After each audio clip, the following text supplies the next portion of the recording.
Hello, welcome to Tarot and Attachment. My name is Erin Smith. I am a professional tarot reader and associate marriage and family therapist. I started this channel to illuminate some of the themes that I see in tarot and how they are often correspondent to themes that I see in regards to attachment wounds. But I also do a weekly tarot report where I consult the cards, looking into emergent themes that may be playing out through the week. I usually do it on Sundays. I am a little bit late this week. I was traveling, so I thought I would take this opportunity. This is Tuesday, November 19th, and astrologically speaking, a fairly significant day. This is the day that Pluto moves out of the sign of Capricorn and into the sign of Aquarius. Pluto is a slow-moving outer planet that archetypally signifies themes of death and rebirth, transformation, bringing the shadow or the unconscious into awareness so that it can be shifted in a dramatic way.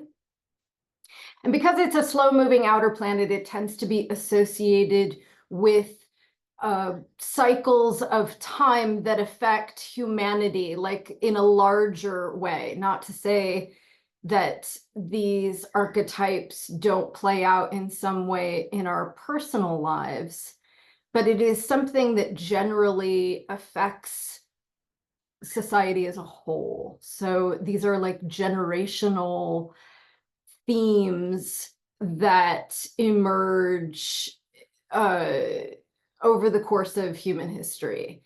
And ultimately, so when I say it's a slow-moving planet, it roughly spends about 20 years in each sign of the zodiac. And it takes roughly 250 years for Pluto to come back around to the same sign. So those of us alive today will never see Pluto re-enter the sign of Capricorn. And okay, so why am I talking about this? Astrology is very similar to tarot in that it speaks in symbols and archetypes. Archetypes are constellations of behavior that have a specific kind of quality. And it's in some ways they're closely related. Each card of the, or I should say, each sign of the zodiac has a correspondent tarot card. So these two systems overlap in some ways. And I would say that that's true of all archetypal systems similar to the I Ching. And mythology. We live actually, we as human beings experience the world through symbolic representations.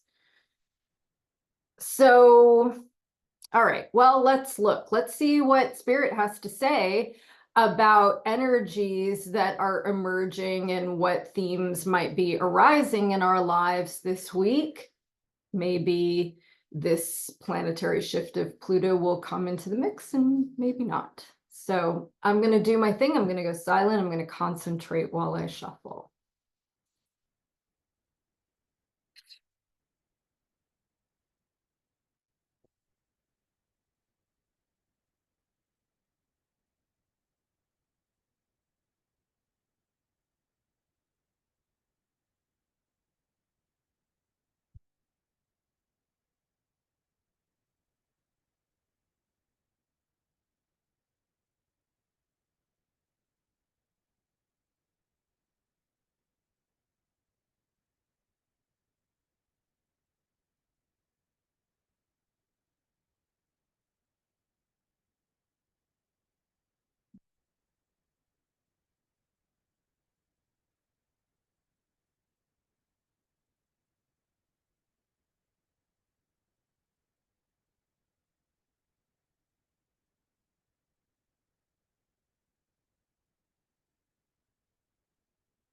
Okay, I'm just going to say a prayer over these cards.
Wow, interesting.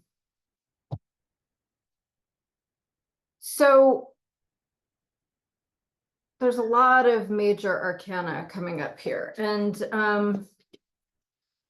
sort of the significance of the major arcana, it's pointing to larger soul lessons or themes that come up over the course of a lifetime. So it tends to point to this sort of overarching perspective or internal guidance system that helps us navigate the day-to-day interactions that we have. So rather than concentrating on routines and, how to interact with people or circumstances that come and go, during the day, it's asking us to look at these bigger cycles, right? Sort of similar to what I was speaking about in terms of Pluto being a slower moving planet. If you are a person who follows astrology, it is sort of believed that where the planets were in the sky at the very moment of your birth has something to say about your life purpose or the lessons that your soul chose to learn something about the nature of existence. And those lessons then will have something to say about the circumstances that you face in life. So, these bigger themes are about really finding our true selves so that we can be most effective at creating beneficial structures in life, finding a balance within ourselves so that we can live that kind of balanced perspective out in the world, and really letting go of some of the more limiting beliefs that we have acquired through previous experiences. Specifically in terms of mental narratives. So the Six of Swords is leaving the past behind. And specifically, it's moving away from troubled waters and going towards a calmer shore. So this energy is indicative of not getting so caught up in turbulent thought constructs and allowing yourself to attune to the natural flow of your life and go with it.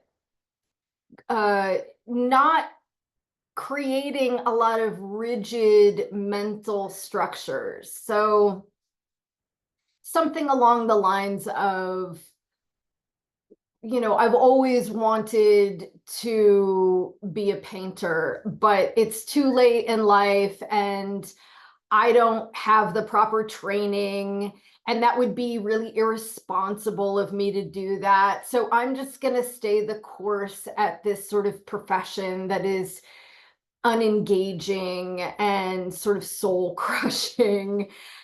And even though there may be this kind of energetic push to open up to new possibilities, this idea of what is possible and what is right and who you are and what is needed kind of constrains you. It holds you back. It keeps you from being able to take actions that would align you with something more, a more authentic expression, if you will. And the Six of Swords is really asking us to let go of these rigid narratives or identifications so that we can discover a kind of freedom to move forward, to see what is right for us now, as opposed to what might have been right for us 5 years ago or 10 years ago. So the Six of Swords is asking us in a way to go with the flow, I mean, first of all, we should become aware of what those limiting self-beliefs are, and then maybe allow them to fall away, or at least not buy into them so rigidly in order to be able to move forward. And that very much dovetails nicely with our friend, the Seven of Pentacles.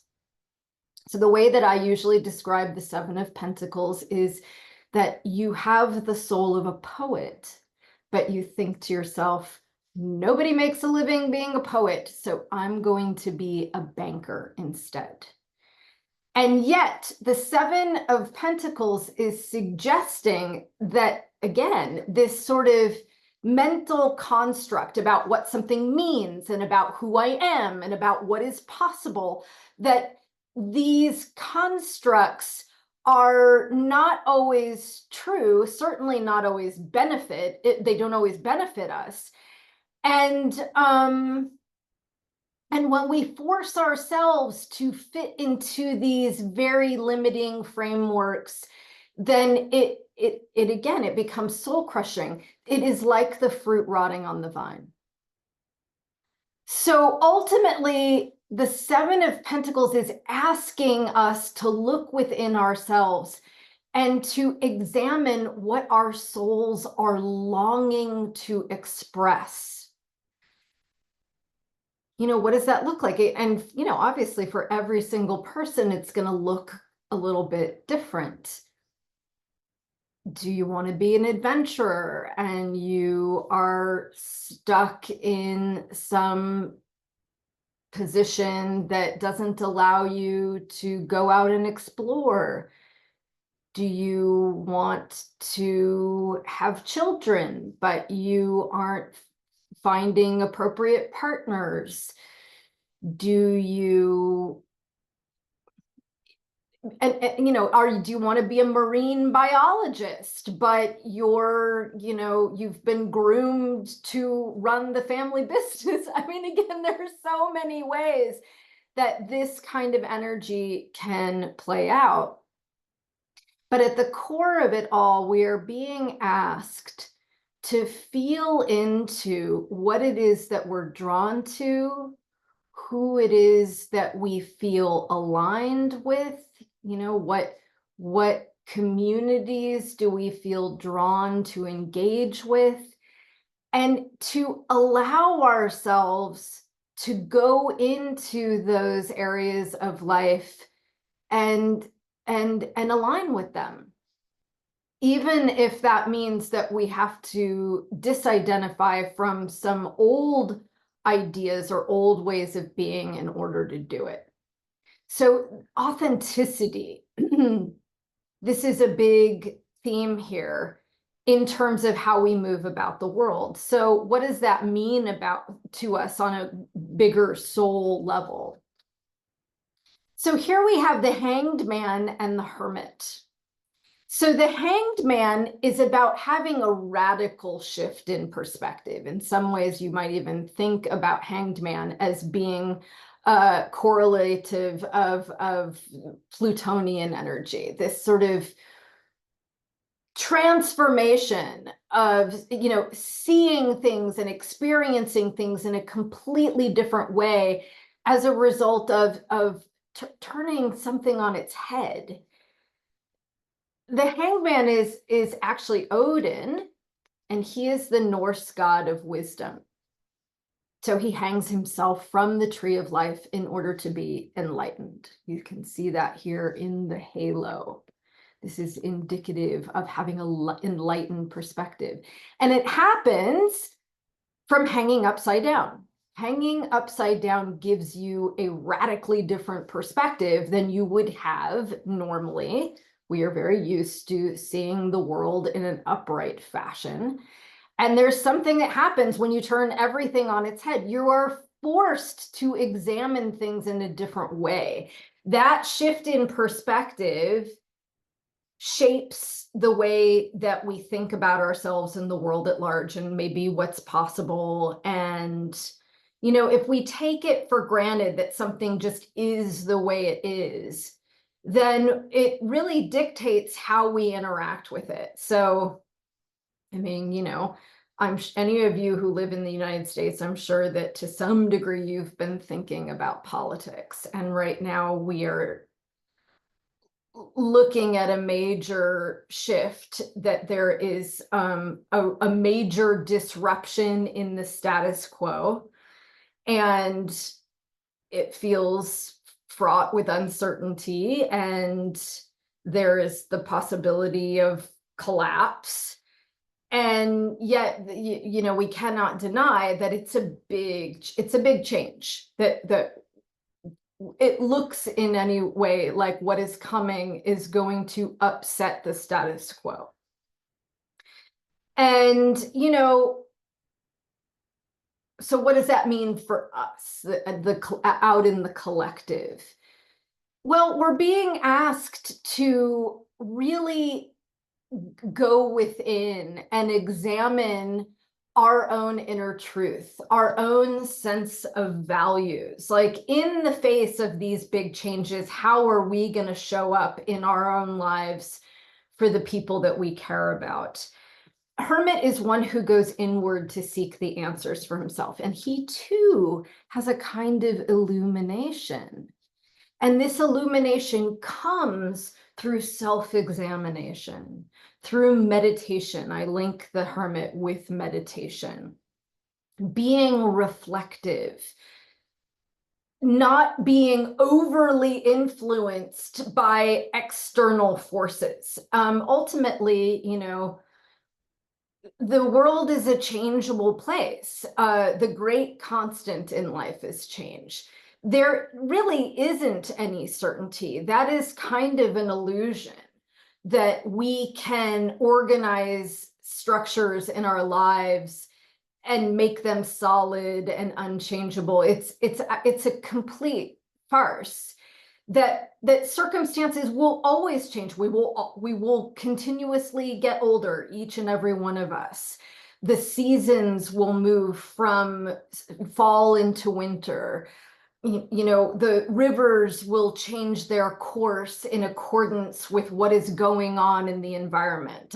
Years ago, there was an article about how the banks of the river that runs through Yellowstone National Park was completely changing because they had reintroduced wolves back into the environment. And the wolves were paring back the overpopulation of deer who were eating at the vegetation that grew along the banks of the river, causing it to erode. So then when the wolves were coming in and feeding on the deer, suddenly the banks of the river banks became more solid. The root system was held intact. It's an amazing thing to think about, ultimately, that we are being shaped by the changes that are happening out in the world. And yet, when we have the ability to go inward and to examine what our reactions are to those external changes, then we're given a sense that rather than being at the mercy of these circumstances, that we have this element of choice about how we're going to show up. And I think that this is really important because, look, it's easy to look around at the things that are going on in the world and to become disheartened and dissuaded and sort of like, well, what's the point? What's the point of getting up every day? And so what I would say that the hermit is asking us to do, first of all, the hanged man is asking us to take a step back and see things from a much broader perspective.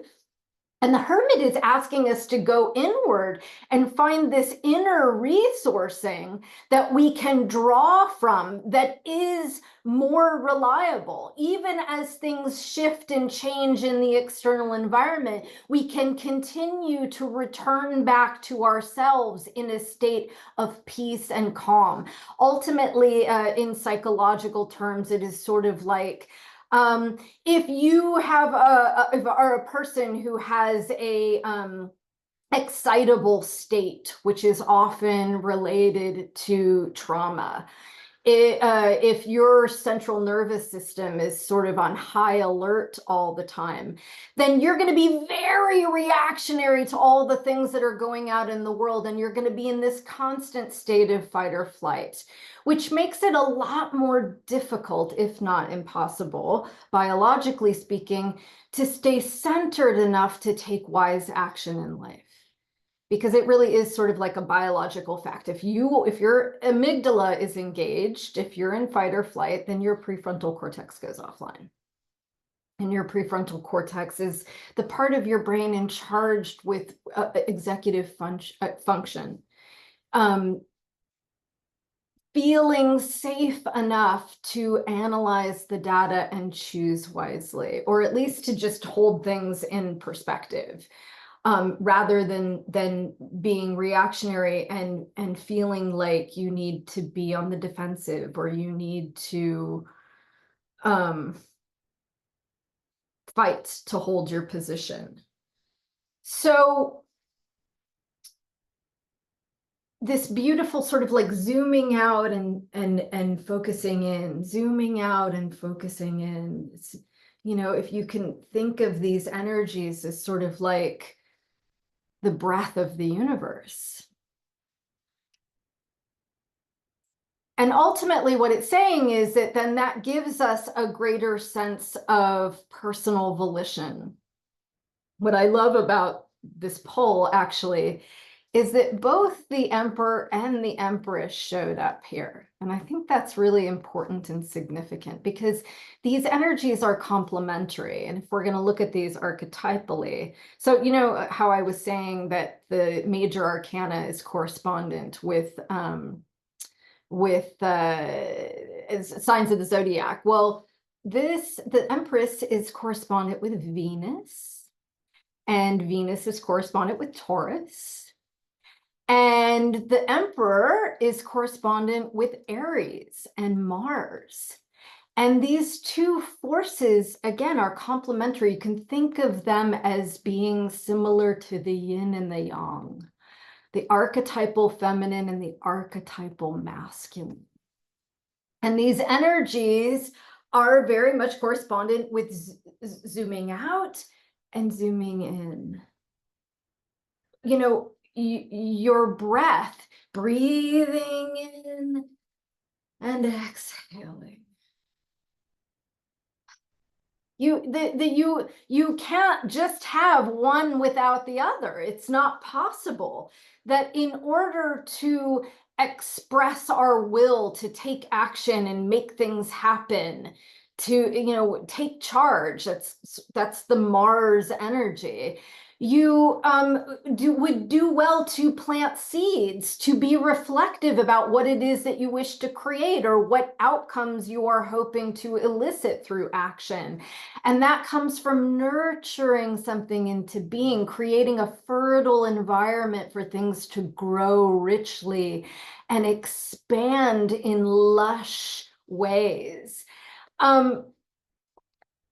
Venus always wants to bring things together to create harmony. And, Mars wants to to tear things apart, to break things apart and see what their essential nature is. It's like, and these energies, they arise together. And when they're balanced, that we have an opportunity to do something extraordinary in life. So, taking action and asserting our will, but still being mindful of how those actions affect others and how we can be kind and loving to not just other people, but to the environment at large.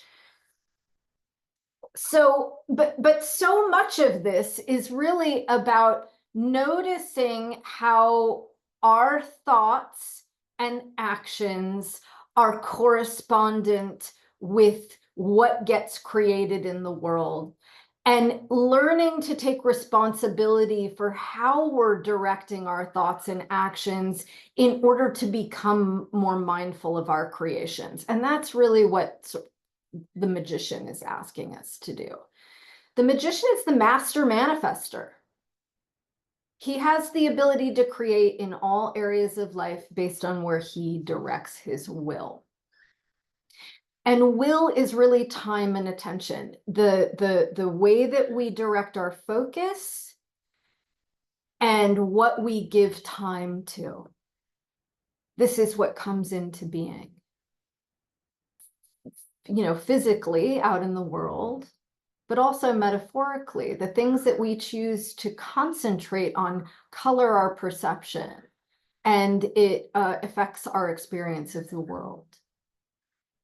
And so you see, the magician is doing this thing, as above, so below, as within, so without. So if we feel like there's a lot of turbulence in the environment, it actually behooves us to go within and find a place of stillness through meditation, through calm contemplation, through focusing on the light within. And, all of these systems tell us that when we can find that kind of inner source, this sort of unwavering sense of groundedness or stillness within, then we are better able to make choices out in the world that will produce beneficial outcomes. And this is going to be really important to keep in mind all these elements as things are shifting and changing, and we're seeing things from a radically different perspective. Because we're letting go of the old and we're moving into a new way of being, a new way of thinking about ourselves, a new way of thinking about the world at large. And throughout all of it, we are just being asked to have an open and tender heart, to carry with us kindness and compassion for ourselves and others. The energy of pages are childlike. And I love them for that. So if this is the archetypal mother and the archetypal father, here is their offspring. A child born of love. Cups relate to love, emotions, intuition.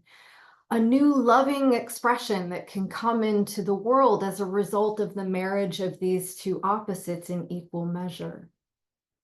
It gives us this idea that we can be born anew in a kinder, more compassionate, more emotionally intelligent way. That we're moving out of mental constructs and moving into relational or emotional connectivity as a result of keeping in mind this balance, this ability to take in something and stay with it and hold it in awareness, and then to take an action out in the world from this place of internal centeredness. So I hope that has been helpful, and it'll be interesting to see how this plays out. I will be doing the next week ahead reading coming up this Sunday once again, so I'll go back to the regular schedule. But I am wishing all of you well and sending you much love. Take care.